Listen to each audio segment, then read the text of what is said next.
O'zbekiston Respublikasi Ichki ishlar vaziri general-leytenant Aziz Tashpo'latov rahbarligida joriy yilning 18-iyul kuni bo'lib o'tgan videoselektor yig'ilishida berilgan topshiriqlar ijrosini ta'minlash maqsadida Andijon viloyati Ichki ishlar boshqarmasi rahbariyati tomonidan xavfsiz va sog'lom yurt keng qamrovli tezkor profilaktik tadbirning ikkinchi bosqichi doirasida amalga oshirilayotgan ishlar yuzasidan navbatdagi muhokama yig'ilishi o'tkazildi.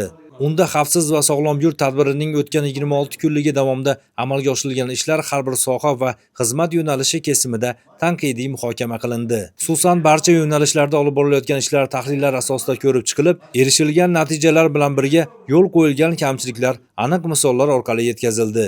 Ushbu kamchiliklardan to'g'ri xulosa chiqargan holda ularni tez fursatlarda bartaraf qilish, jinoyat va huquqbuzarliklarni barvaqt oldini olishda ish samaradorligini yanada oshirish bo'yicha shahar, tumanlar hamda sohaviy xizmat rahbarlariga ko'rsatma va topshiriqlar berildi. Bundan tashqari yig'ilishda bugungi kunning dolzarb muammolaridan biriga aylanayotgan kiberjinoyatchilik yo'nalishida olib borilayotgan ishlarga ham alohida to'xtalib o'tildi. Ushbu turdagi jinoyatlarni oldini olishda aholi o'rtasida olib borilayotgan targ'ibot tadbirlari muhim ahamiyat kasb etishi qayd etilib, shahar tumanlarda bu boradagi ishlarni yanada jadallashtirish yuzasidan aniq chora-tadbirlar belgilab olindi.